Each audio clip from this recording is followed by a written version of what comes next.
हमारी पार्टी इस देश के लोगों के लिए है। हमारा मानना है कि गरीबों का विकास ही इस राष्ट्र का विकास है। केवल गरीबी हटाना ही हमारा लक्ष्य नहीं है, बल्कि हमारा लक्ष्य ये है कि देश के हर गरीब को प्रगति करने का अवसर मिले। देश को आजाद हुए 66 साल हो चुके हैं, लेकिन उसके बाद भी हमारे देश से गरीबी नहीं मिटी है, जो कि बड़े ही दुख की बात है। आज भी हमारे देश के अधिकतर लोग गरीबी में जी रहे हैं। हमारी पार्टी ही एकमात्र ऐसी पार्टी है जो कि गरीबों के भले के लिए सोचती है और उनके विकास के लिए काम करती है। हमने आज तक उनके लिए क्या कुछ नहीं किया है, हमने हमेशा उनका साथ दिया है। हम जानते हैं कि गरीबी क्या है और गरीबी किसी भी इंसान को कितना कमजोर और मजबूर बना देती है। बच्चों, इस दिवाली वेकेशन में आपको एक प्रोजेक्ट करना है। प्रोजेक्ट का टाइटल है इंडिया माई कंट्री। आप इसमें से किसी भी टॉपिक पर प्रोजेक्ट बना सकते हैं। A. The cultural diversity of India. B. Parliament of India. C. The system of governance in India. और D. The pro-poor schemes of India. और मैं चाहती हूँ कि आप सभी लोग अपने प्रोजेक्ट को पिक्चर्स से सपोर्ट करें। आप पिक्चर्स इंटरनेट से भी डाउनलोड कर सकते हैं या फिर न्यूज़पेपर की कटिंग्स भी यूज़ कर सकते हैं। Okay, have a happy and safe Diwali.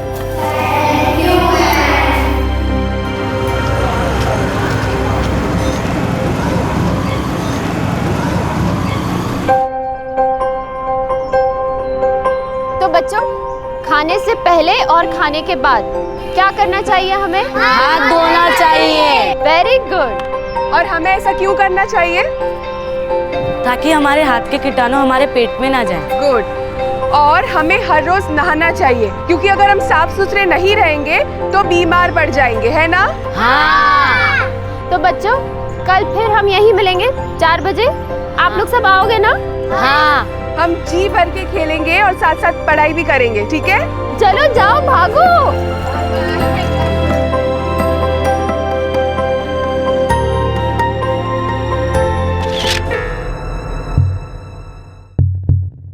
और इसके पहले के फोटो में जो दोनों थे वो? ये मोहन है और ये कजरी है। ये दोनों कहते हैं कि इन बच्चों के माँ बाप हैं। I don't think so. ये लोग भी इसी रैकेट का हिस्सा होंगे। आई थिंक हमें इन बच्चों को अपनी क्लासेस में बुलाना चाहिए और फिर पता करना होगा कि ये लोग कहाँ के और यहाँ कैसे पहुंचे। रवि, क्या तुम्हें लगता है कि मोहन और कजरी को बच्चों को हमारी क्लास में भेजने के लिए हम राजी कर सकते हैं? पता नहीं, शायद कर सकते हैं, लेकिन मुझे ये समझ नहीं आ रहा कि ये सब करने की क्या जरूरत है। हम लोग पुलिस को डायरेक्टली इन्वॉल्व करके पूछताछ क्यों नहीं कर लेते? ऐसे नहीं होता रवि। इन बच्चों को पूरी तरह से ब्रेन वॉश कर दिया जाता है, इसलिए इन लोगों के डर के मारे वो कुछ भी नहीं बोलेंगे। मुझे लगता है कि हमें इन बच्चों से फ्रेंडशिप करनी होगी, इनका विश्वास जीतना होगा। नमिता, तुम कोशिश करो, यू हैव द एक्सपीरियंस, फिर देखते हैं। एक मंदिर के बाहर वाली सड़क पर भीख मांगने वाले बच्चों पर एक एनजीओ की नजर पड़ती है, जिसका मकसद है बेगिंग माफिया की गिरफ्त से ऐसे बच्चों को बचाना, साथ ही उन बच्चों को भी बचाना जो बाल मजदूरी के लिए मजबूर किए जाते हैं। ये बच्चे थे कौन और क्या थी इनकी कहानी?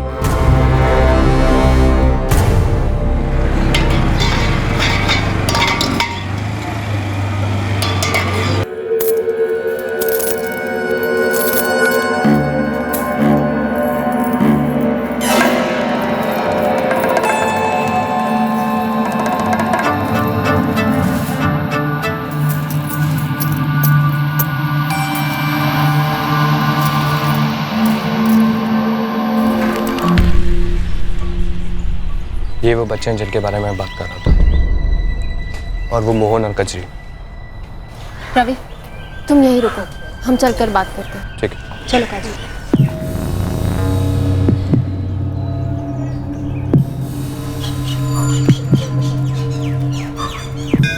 ये बच्चे आपके हैं? हाँ, क्यों?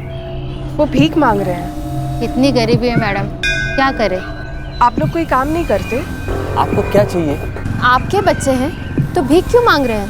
हम लोग बहुत गरीब है मैडम, भीख नहीं मांगेंगे तो पेट कैसे भरेंगे? अभी आपके बच्चे कितने छोटे हैं और आप लोग। आप कौन है मैडम? हाँ। और आप चाहती क्या है? देखिए, हम लोग एक एनजीओ के लिए काम करते हैं। देखिए मैडम जी, वो हमारे ही बच्चे हैं, हमारे पास उनका जन्म पत्र भी है। आप चाहते क्या है? नहीं नहीं, ऐसी कोई बात नहीं है। दरअसल पास ही के पार्क में हम एक स्कूल चलाते हैं ऐसे बच्चों के लिए, जहां हम बच्चों को मुफ्त में पढ़ाते हैं। तो हम सोच रहे थे कि अगर आपके बच्चों को, और ज़्यादा नहीं, सिर्फ 1 घंटा, अगर ये बच्चे भी आ सके तो। कौन से माँ बाप अपने बच्चों को पढ़ाना नहीं चाहते मैडम, लेकिन हम लोगों को तो इनका पेट भी भरना पड़ता है। ये भीख नहीं मांगेंगे तो फिर खाएंगे क्या? ज़्यादा नहीं, बस दिन में 1 घंटे के लिए भेज दीजिएगा अपने बच्चों को, वो बहुत कुछ सीख पाएंगे। मैडम जी, हमें एनजीओ के झंझट में नहीं पड़ना है। इसमें झंझट की कोई बात नहीं है। बच्चे आएंगे, पढ़ेंगे और वापस लौट जाएंगे। हो सकता है इनमें से कोई बड़ा आदमी बन जाए। ठीक है, हम सोच के बताते हैं। आप लोग सोच लीजिए, हम लोग कल फिर से आएंगे। इन लोगों के पास कोई काम वाम नहीं है क्या? झिक करने आ जाते हैं बेकार की। इन लोगों से बच के रहना पड़ेगा मोहन। सो गए सब? हाँ, चल तू भी खाना खा ले। यदि वो 2 एनजीओ वाली 3 दिन से हमारे पीछे पड़ी है, क्या करें?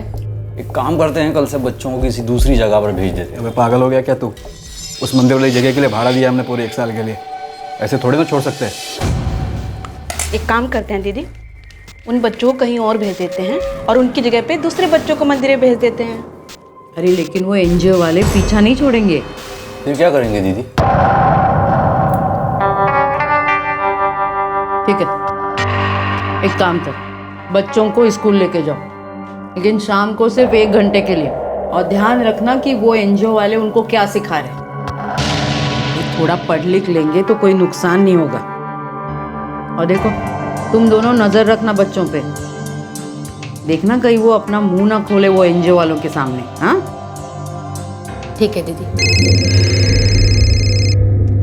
कचरू, देख तो कौन है। हेलो जी, मैं निर्मला बोलू हूँ, चंदा की अम्मा। चंदा से बात करनी थी। चंदा की अम्मा है? पीछे ही पड़ी है। गौरी, जा चंदा को ले आ जा। जी फोन चालू रखना, चंदा आ रही है।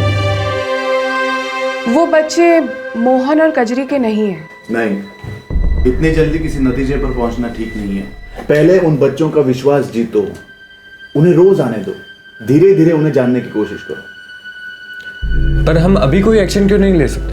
तब तक नहीं जब तक हमें यह पता नहीं चल जाता कि वो बच्चे कौन हैं, कहां से आए हैं, और वो जो कुछ कर रहे हैं वो उनसे जबरदस्ती करवाया जा रहा है। ये एक माफिया है रवि, ये अकेले नहीं चलाया जाता, बहुत सारे लोगों की मुट्ठियां इसमें गर्म की जाती। हमें धीरे धीरे कदम उठाने में और सही मौके पर सही एक्शन लेना। एजुकेशन के माध्यम से एनजीओ इस कोशिश में था कि बच्चों की जिंदगी में बदलाव ला पाए, और इसी के जरिए वो उन बच्चों को समझने, उनके करीब आने की कोशिश कर रहे थे जो कि बेगिंग माफिया की गिरफ्त में थे। पहले उन्हें बच्चों का विश्वास जीतना था, उनके बारे में जानकारी हासिल करनी थी, और फिर उन्हें बचाने का तरीका डिसाइड करना था।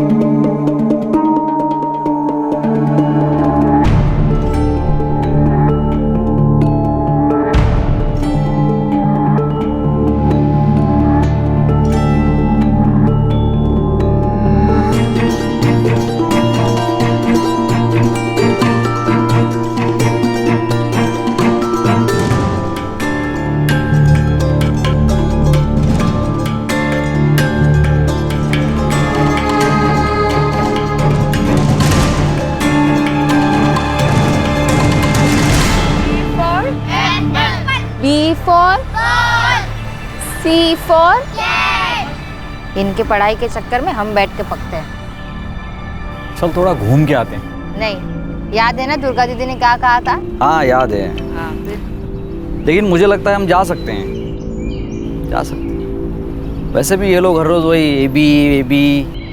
चल चलते हैं, एक चक्कर लगा के आते हैं। नहीं बाबा, मैं नहीं जाऊंगी। चलना, थोड़ा घूम के आते हैं। ठीक है, लेकिन पूछ के जाते हैं। पूछते हैं मैडम, जब बच्चे पढ़ रहे हैं तब तक हम थोड़ा जाके आते हैं। जी ज़रूर, आपके लौटने तक बच्चे हमारे पास ही रहेंगे। हम लोग 1 घंटे में आ जाएंगे।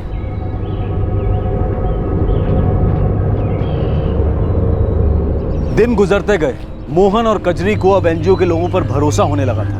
वो बच्चों को छोड़कर टहलने निकल जाते थे। यही वक्त होता था जब काजल और नमिता बच्चों से बात कर सकते थे। बच्चों, आज हम क्लास को 2 ग्रुप्स में बांटेंगे ताकि हम अलग अलग बातें सीख सके। ओके? तो पिंटू, दीपू, आकाश, चंदा और सानिया, अमन और तौसिफ मेरे साथ आओ।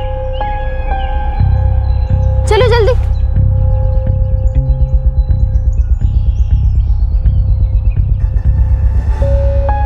तो बच्चों, मुझे बताओ कि यहाँ आकर सबको कैसा लग रहा है? बहुत अच्छा। अच्छा ये बताओ, यहाँ पर आने से पहले और यहाँ से जाने के बाद मंदिर के सामने खड़े रह के भीख क्यों मांगते हो? बताओ ना, डरो मत। क्या तुम लोगों को ये काम करना अच्छा लगता है?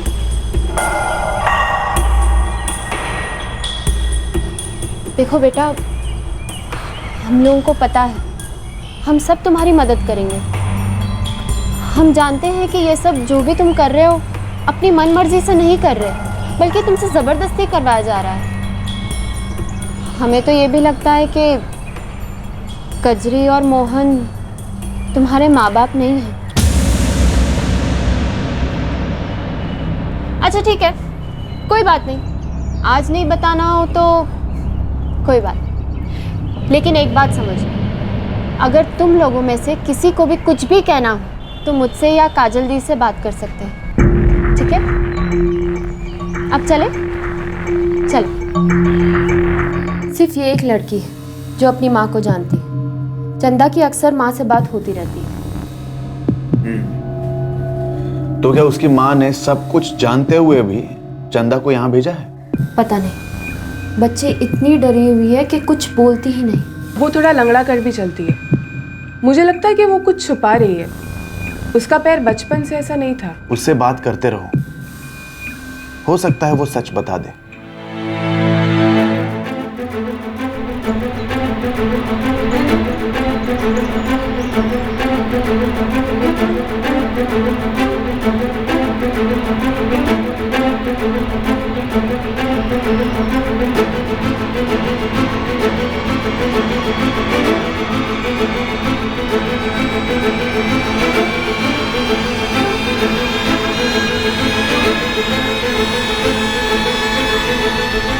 हाँ बोलो पिंटू। दीदी, चंदा झूठ बोल रही है। उसका पैर बचपन से ऐसा नहीं है। तो फिर?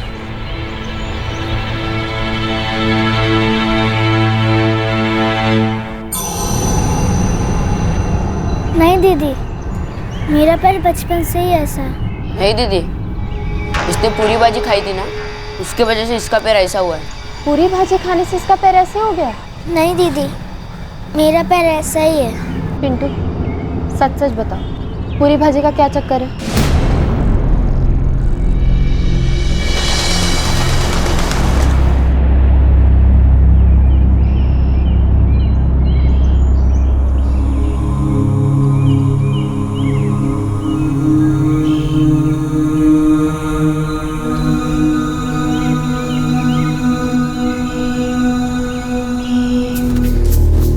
दुर्गा दीदी, हाँ, चंदा के पैर की हालत एकदम खराब हो गई है। अच्छा, लोग देखेंगे तो तरस खाएंगे। वो तो ठीक है दीदी, लेकिन किसी डॉक्टर को दिखाते तो अच्छा होता। पैर एकदम नीला पड़ गया है। तू एक काम कर, उसको कुमार साहब के पास लेके जा, उनको पता है क्या करना है। हाँ जा। उसके पैर की हालत बहुत ज़्यादा ख़राब है, फ्रैक्चर लगता है, खून भी जम गया है और सूजन भी है। बहुत ज़्यादा मारा है क्या? ये बच्चे प्यार की बोली समझते किधर है डॉक्टर साहब? बताओ क्या करना है? प्लास्टर लगाना है? कम से कम 2 हफ्ते लगेंगे ठीक होने के लिए। उसको कोई दर्द कम करने की गोली दे दो डॉक्टर साहब। दुर्गा दीदी ने ज़्यादा खर्चा करने को मना किया है। ठीक है, कुछ गोलियां लिख देता हूँ दर्द कम करने के लिए, सुबह शाम दे दीजिएगा। दीदी मैं तो कहता हूँ अभी के लिए एक ही गोली दे देते हैं, बाद में देखेंगे। और वैसे भी जितना ज़्यादा दर्द होगा उतना ज़्यादा दया करेंगे लोग, अच्छे पैसे कमाएगी। एक गोली दे के मोहन के साथ भेज दे उसे। ले। ठीक है।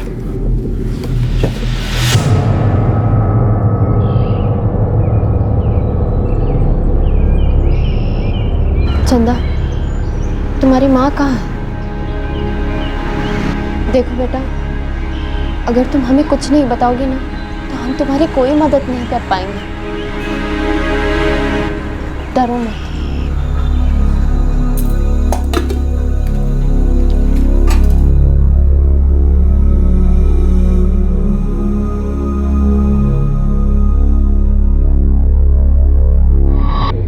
वो लड़की डर के मारे कुछ बोल ही नहीं रही है। मुझे लगता है अभी हमें चांस लेकर एक्शन ले लेना चाहिए। उसे किसी सेफ जगह पे ले जाना होगा, तभी वो कुछ बोल पाएगी। लेकिन उससे पहले उससे एक बार और बात करके देख लो। बस हमें ये पता चल जाए कि उसकी माँ कहाँ रहती है।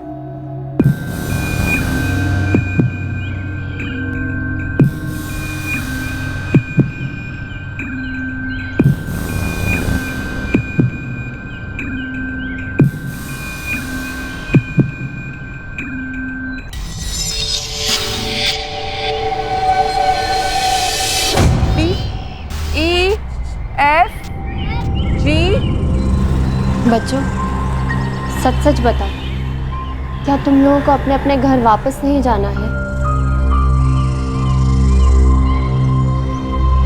हमको नहीं पता कि हमारा घर कहाँ है। तो याद करने की कोशिश करो, शायद कुछ याद आ जाए। चंदा, तुम्हें तो पता है ना कि तुम्हारी माँ कहाँ रहती है? कहाँ से फोन करती है वो तुम्हें? बेटा, अगर तुम हमारी मदद करोगे ना तभी हम पुलिस को बुला पाएंगे। अगर तुम ऐसे डरोगे तो हम कुछ नहीं कर पाएंगे।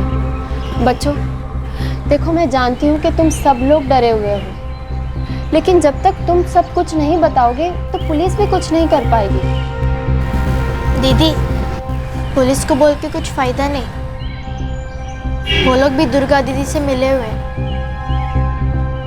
वो हमको पकड़कर फिर से दुर्गा दीदी के पास छोड़ेंगे और वैसे ही मारेंगे जैसे चंदा को मारा था। दीदी, हमको यहाँ आना अच्छा लगता है, फिर ये भी बंद हो जाएगा। लेकिन हम लोग इस तरह हार नहीं मान सकते। तुम लोग इस तरह हार नहीं मान सकते। देखो, हम कुछ भी करके तुम सबको यहाँ से बचा लेंगे।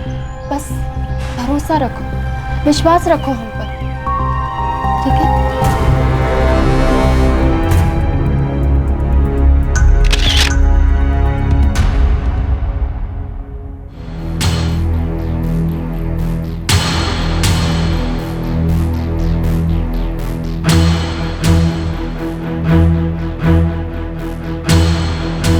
बच्चे कुछ ज्यादा बोल ही नहीं रहे। सब लोग बहुत ही डरे हुए हैं। इनमें से एक लड़की को इतनी बुरी तरह से मारा पीटा गया है कि उसका एक पाँव खराब हो चुका है। अब वो लंगड़ा कर चलती है। वो भी इन लोगों के डर से कुछ नहीं कह पा रही। पहले बच्चों को किसी सेफ जगह ले जाना होगा सर, तभी वो कुछ बोल पाएंगे।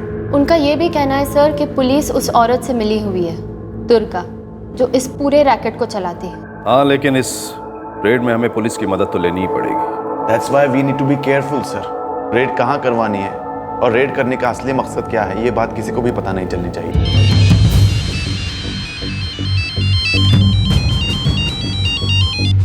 हेलो, मुकेश छाबड़ा बोल रहा हूँ, चाइल्ड केयर ऑर्गेनाइजेशन से। हाँ जी मुकेश जी, बोलिए। विक्रम जी, मुझे एक बच्चे को जो बंधुआ मजदूर है उसे बचाना है। किस एरिया से? आप ही के एरिया से है, तभी तो आपको फोन लगाया है। हाँ, तो पता बता दीजिए, हो जाएगा। हम चाहते हैं आप इसमें सिर्फ हमारी मदद करें। दरअसल इस रेड को हम खुद सुपरवाइज करना चाहते हैं। मुकेश जी, आपको हम पर भरोसा नहीं है? नहीं, ऐसी बात नहीं है। हम आपकी सिर्फ मदद चाहते हैं। ये रेड हम कल ही करना चाहते हैं। Okay, thank you. मेरा सजेशन ये है कि पहले हमें मंदिर के पास से उन बच्चों को बचा लेना चाहिए, उसके बाद उस जगह पर रेड करनी चाहिए जहां पर इन्हें रखा गया है। आई थिंक ये ठीक रहेगा सर। वैसे भी वो जगह भीड़ भाड़ वाले इलाके में, अगर टीम पहले वहां पहुंची तो वो लोग अलर्ट हो जाएंगे। राइट। आप लोग उन बच्चों से मिले तो इस बात का जिक्र मत कीजिएगा। Okay sir. एक टीम तैयार कर लो 2-4 लोगों की, कल रेड डालनी है। किसी बच्चे को बंधुआ मजदूरी से बचाना। Okay sir. सर, सिर्फ एक ही बच्चा है? आप सीसी के चीफ ने तो यही बताया। Okay sir.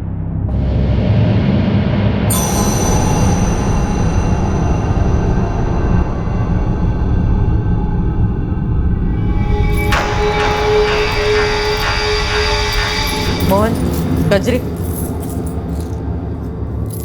आना। तुम दोनों अभी भी उन बच्चों को उन एनजीओ वालों के स्कूल लेके जा रहे हो क्या? हाँ दीदी, हर रोज लेके जाते हैं। तुम दोनों नजर रख रहे हो ना उन पे? हाँ दीदी, हम हिलते नहीं वहाँ से। वो बच्चे उन एनजीओ वालों के सामने अपना मुंह नहीं खोल रहे, इसका ध्यान तो रख रहे हो ना तुम दोनों? हाँ दीदी, उनको ही देखते रहते हैं। कुछ हुआ है क्या दीदी? कुछ नहीं, ऐसे पूछ रही थी।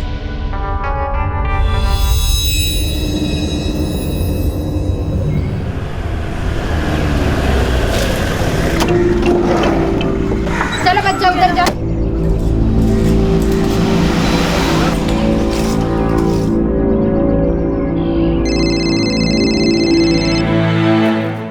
हाँ रवि, देखिए अब तो बता दीजिए कि रेड आखिर हमें करनी कहाँ है। सर ये केस बहुत सेंसिटिव है, अभी कुछ नहीं बता सकते। पर रेड डालने के लिए हमारे लिए ये जानना जरूरी है कि कितने आदमी की टीम लगेगी। करीब 10-15 लोग तो लगेंगे। 10 से 15 लोग सिर्फ एक बच्चे को बचाने के लिए? हम अब चल सकते हैं। चलिए सर जल्दी कीजिए। देखिए इतनी जल्दी इतनी बड़ी टीम को बुला पाना मुश्किल होगा, मुझे एक ऑफिशियल ऑर्डर भेजना पड़ेगा। तो अभी जितने लोग हैं उनके साथ चलते हैं, तब तक आप अपनी एडिशनल टीम को रेडी रहने के लिए कहिए। चलिए sir, we don't have time.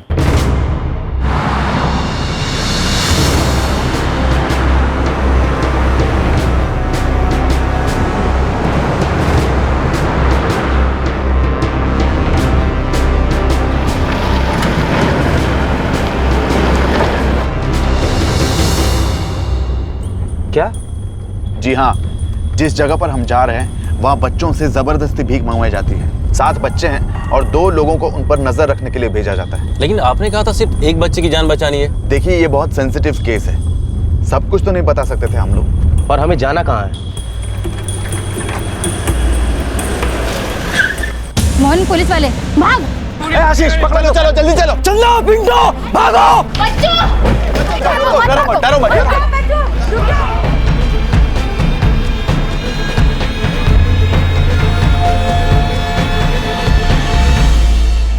Inspector, एक और जगह रेड करनी है। अब और कहीं रेड नहीं होगी जब तक आप हमें ये नहीं बताते कि रेड कहाँ और क्यों मारनी है। देखिए हमारे पास बहस करने का टाइम नहीं है। क्या आपकी दूसरी टीम रेडी है?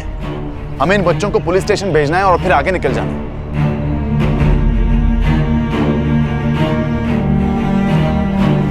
नमिता, काजल, तुम बच्चों को लेकर जाओ और मुकेश जी को इन्फॉर्म करो। मैं और रवि आगे जाके उनके डेन पर रेड करवा दें। ओके? चलो रवि, फास्ट। चलिए इंस्पेक्टर।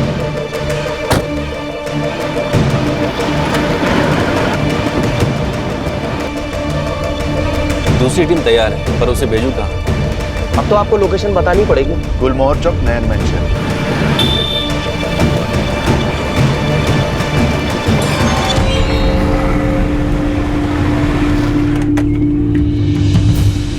इंस्पेक्टर, देखिए आप रवि के साथ एक और टीम सिग्नल भेजिए। वहां भी बच्चों की एक टोली जैसे बचाना है। आपको क्या ये सब इतना आसान लगता है? आपको पता है ना मेरे पास एक लिमिटेड टीम, और ऊपर से आप ये भी नहीं बता रहे हैं कि रेड कब और कहाँ डालनी, और ऊपर से एक साथ इतनी सारी लोकेशन पे। बहस करने का वक्त नहीं है मेरे पास, मासूम बच्चों का सवाल है।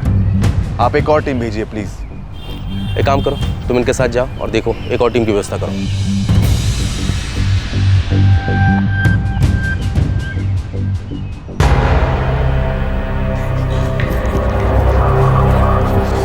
दीदी, पुलिस की रेड पड़ी है। तू मोहन और नथु को जल्दी से फोन कर, और तू कचरू के साथ पीछे के रास्ते से भाग जा। जा। ठीक है दी।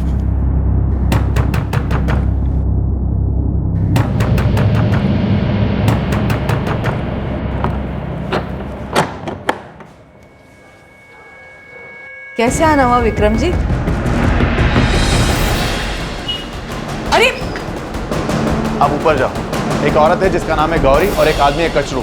सब यही मिलेंगे, हर कमरा ढूंढो। आ जाओ। ओ भाई, अरे क्या तमाशा ये? तमाशा नहीं है मैडम, पुलिस की रेड पड़ी है। बच्चों से भीख मंगवाने का जो रैकेट तुम चलाती हो उसी के लिए रेड है ये। पुलिस की रेड? हाँ। क्या विक्रम जी, पिछले हफ्ते ही तो आपको पैसा भिजवाया था ना, और आज आप इनके साथ आकर रेड डालने लगे। ओ भाई, आप क्या वो एनजीओ वाले हो क्या? हाँ एनजीओ वाले हैं, और तुम बच्चों से जबरदस्ती भीख मंगवाती हो ये हमें पता है। अरे क्या विक्रम जी, आपके होते हुए क्या बवाल है ये? देख दुर्गा, पुलिस के काम में दखल मत दे वरना मुश्किल हो जाएगी। क्या मुश्किल हो जाएगी साहब? आपको टाइम पर हफ्ता भिजवाती हूँ ना मैं, फिर क्या मुश्किल हो जाएगी? हेलो दीदी हम लोग थाने में है दीदी, पुलिस ने छापा मार दिया मंदिर के बाहर। ठीक है, तुम लोग उधर ही रुको, मैं करती हूँ कुछ। ये वो एनजीओ वालों का ही काम है ना जो स्कूल चलाते? जी दीदी, उनका ही काम है। मैं करती हूँ कुछ। साहब अंदर तो कोई भी नहीं मिला। काम करो, उधर देखो। अरे कोई नहीं मिलेगा। क्या साहब, आपने कजरी मोहन और मेरे बच्चों को अंदर करवा दिया? दुर्गा, बेहतर होगा अगर तुम भी हमारे साथ चलो। क्यों? मैं क्यों चलूं? आपको टाइम पे हफ्ता भेजती हूँ ना मैं, फिर मैं क्यों चलूं? इंस्पेक्टर, आपको इसे अभी अरेस्ट करना पड़ेगा। मैं कंप्लेनेंट हूँ। तो दुर्गा, अभी नौटंकी मत कर, चुपचाप हमारे साथ चल प्लीज। अभी कोई तमाशा मत कर। इसको गाड़ी में उठाओ, आइए।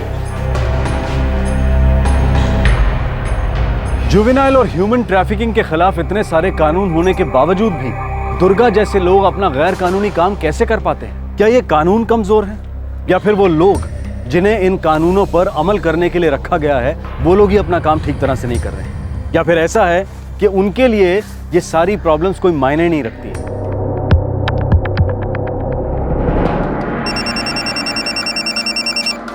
हेलो सर, यहाँ कोई बच्चे नहीं मिले।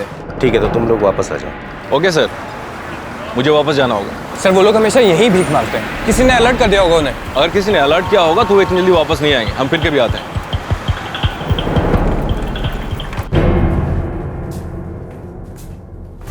इन बच्चों के माता पिता को ढूंढना क्या ये आसान होगा? ये सभी गरीब घर के बच्चे थे, न जाने इनका परिवार कहां था, और इन बच्चों को ना तो अपना परिवार याद था और ना ही अपना गांव। और क्या सच में दुर्गा के खिलाफ कोई सख्त एक्शन लिया गया?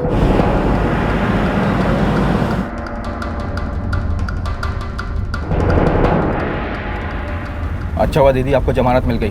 अब तो आप पुलिस को संभाल लोगे, पर वो बच्चे अभी भी सीसीओ वालों के पास में ही हैं। अभी तो मैं बाहर निकली हूँ ना कचरू, तू चिंता मत कर, वो मैं देख लूंगी सब।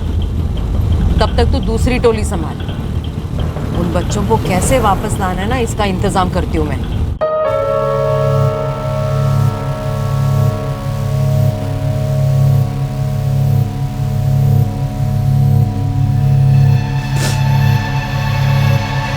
दीपू, कैसे रहे मेरे बच्चे तू? ये क्या हो गया मेरे बेटे के साथ?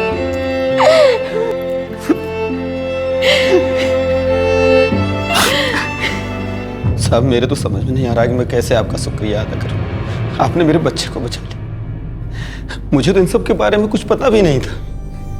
मैंने कभी नहीं सोचा था कि दुर्गा ऐसे करेगी। 5 साल पहले वो दुर्गा आई थी और दीपू को अपने साथ लेके गई। बोला था कि इसे किसी बड़े स्कूल में पढ़ाऊंगी। देखिए ना साहब, क्या हालत कर दी हमारे बच्चे। हाँ साहब। देखिए, बच्चा सौंपने से पहले हमें कुछ कागजात तैयार करने होंगे। आप तब तक वेट कीजिए।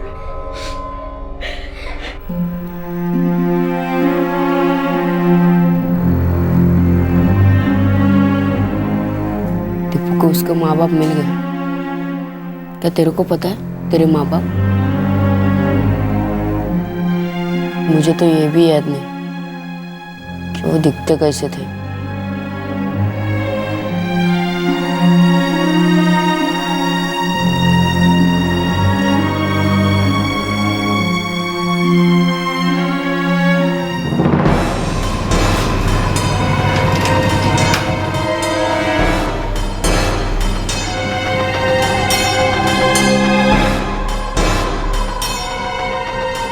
सब फर्जी है।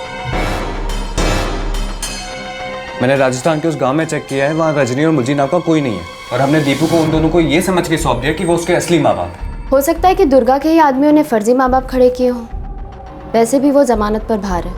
वो पूरी कोशिश कर रही होंगी कि बच्चे उसके पास वापस लौट जाए। अमित, सीसीओ अच्छा काम कर रही है, पर हमें बच्चों को किसी को भी सौंपने से पहले सावधानी बरतनी होगी। वी मस्ट इंश्योर कि बच्चे अपने सही माँ बाप के पास ही भेजे जाए। उनके रिहैबिलिटेशन का इंतजाम करवाना पड़ेगा, वरना अगर ऐसे फर्जी लोगों के हाथों भेज दिया तो वो लोग भीख मांगने की जगह बदल देंगे और वही बच्चे फिर से भीख मांगते हुए नजर आएंगे, वो भी इससे भी बदतर हालत। मैं तुम्हारी चिंता समझ सकता हूँ और तुम अपनी जगह सही भी हो, लेकिन घबराओ नहीं। बच्चों को सौंपने की कार्यवाही में हम भी पूरी सावधानी बरत रहे हैं। मुकेश जी, मैं समझ सकता हूँ और मुझे आपके काम पर पूरा भरोसा है, पर मैं ये नहीं चाहता कि बच्चे फिर से किसी गलत हाथ में सौंपे जाए, जो कि अक्सर ऐसे केसेस में होता है। तो उसके लिए तुम क्या सजेस्ट करते हो? मैं और मेरी टीम इस सब में आपकी मदद करना चाहते हैं सर। कैसे? हम इन बच्चों के असली माँ बाप का पता लगाने में और इस बात की जांच करने में आपकी मदद करेंगे, ताकि पूरी चेकिंग के बाद ही ये बच्चे उनके माँ बाप को सौंपे जाए। ठीक है, थैंक यू सर।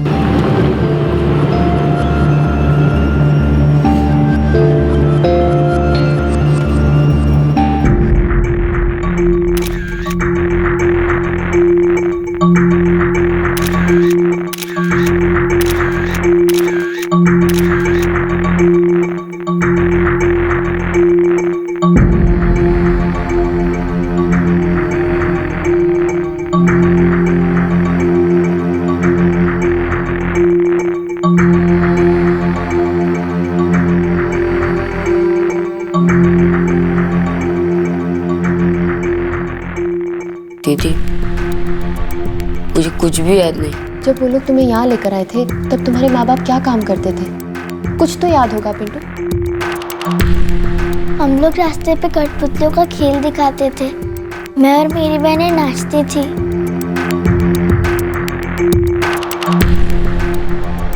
हम लोग सड़क पे मिट्टी के बर्तन बेचते थे। Very good Pintu, very good. जगह कौन सी थी? नाम याद है गांव का? उसके आसपास कोई बड़ा सा शहर था, जैसे जयपुर, जोधपुर, उदयपुर, कोटा, अजमेर, कुछ तो। दीदी इतना तो याद नहीं है, लेकिन हम लोग अलग अलग जगह जाते रहते थे। रात को कहीं खाली जगह देखते थे तो वहीं रहते थे।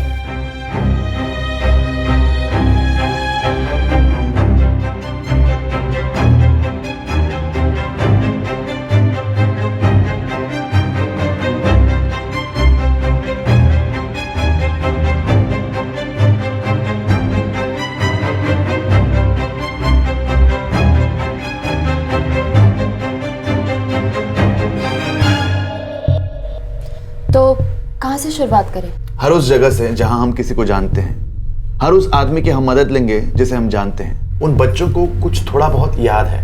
वो गांव जहां वो आखिरी बार उनके माँ बाप के साथ रहे थे, वहीं से शुरुआत करते हैं और पता करते हैं कि उनके माँ बाप कौन हैं और कहाँ हैं। हाँ, वैसे भी एक बात हमारे लिए आसान है, सभी बच्चे राजस्थान से ही हैं।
कल मैंने उन लोगों को देखा था, यहीं हाईवे के पास एक मैदान में कठपुतली का खेल दिखा रहे थे। क्या उनके साथ दो बच्चियां भी थी?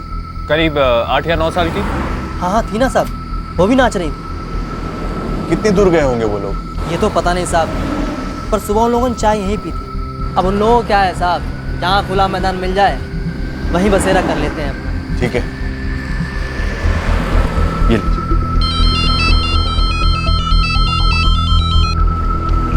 हाँ नमिता, कुछ पता चला? हाँ अमित, 2 बच्चे हैं, ध्रुव और रितेश। लगता है इनके परिवार का पता चल गया है।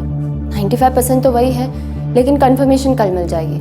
और काजल को कोई मिला? हाँ, पिंटू के परिवार का पता चल गया है उसे, यहीं बरमेर के आसपास ही है। ग्रेट, लगता है हमें भी चंदा के माँ बाप का पता चल गया है और हम लोग कंफर्मेशन के लिए उनके पास ही जा रहे हैं। Wow, that's great. Good news Amit, all the best. Thank you. चलो आसपास ही देखते हैं। ज्यादा दूर नहीं गए होंगे तो मिल ही जाएंगे। चलो लेट्स गो।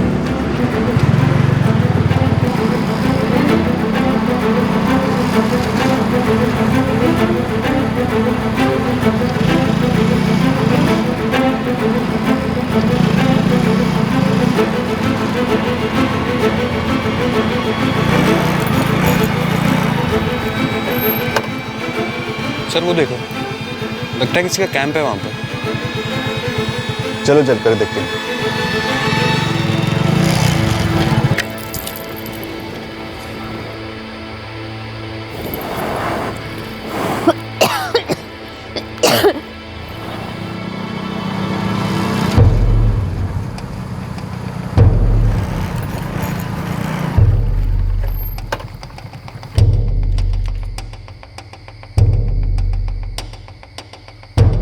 क्या आप लोग कठपुतलियों का खेल दिखाते हो?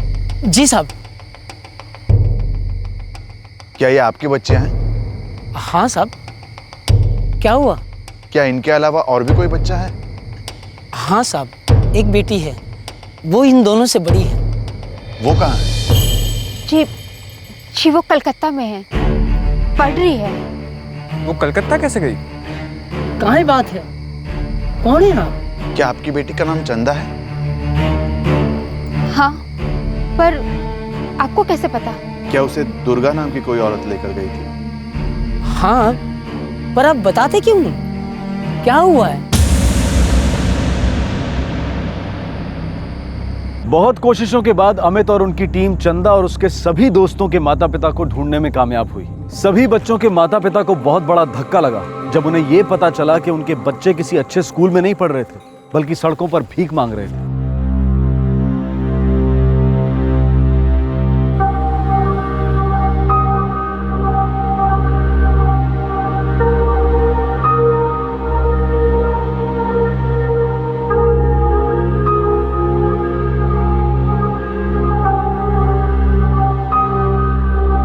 आइए, अंदर आइए।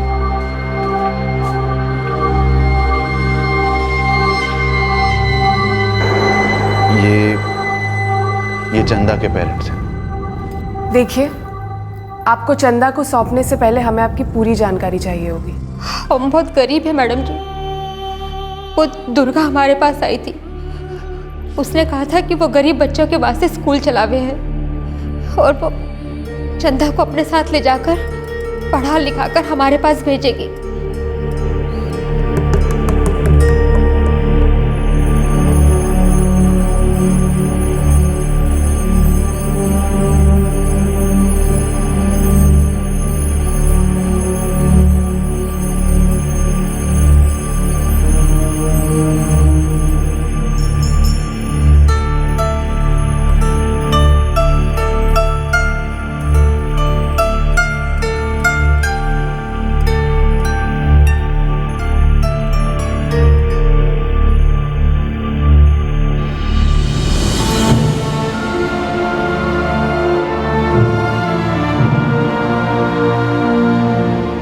मैडम जी, मैं एक बार उस दुर्गा से मिलना चाहूँ, मैं उससे पूछना चाहूँ कि उसने हमारी छोटी सी बच्ची के साथ ऐसा क्यों किया, उसने हमारे को धोखा क्यों दिया, उसने हमारी बच्ची से ऐसा काम क्यों करवाया।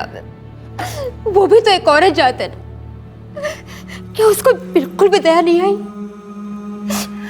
क्या उसके सीने में दिल नहीं है? नहीं है।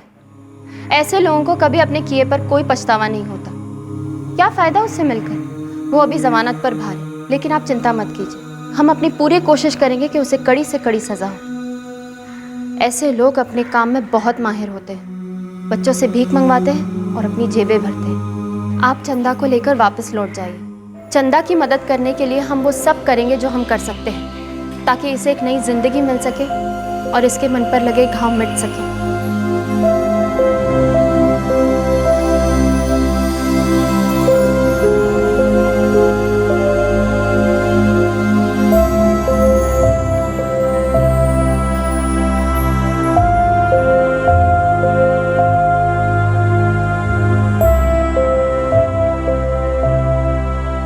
राजस्थान के एक सरकारी स्कूल में चंदा का दाखिला करवा दिया गया था और धीरे धीरे वो अपनी नई जिंदगी में ढलने लगी थी। धीरे धीरे वो अपने पुराने गम और तकलीफों से बाहर आने लगी थी।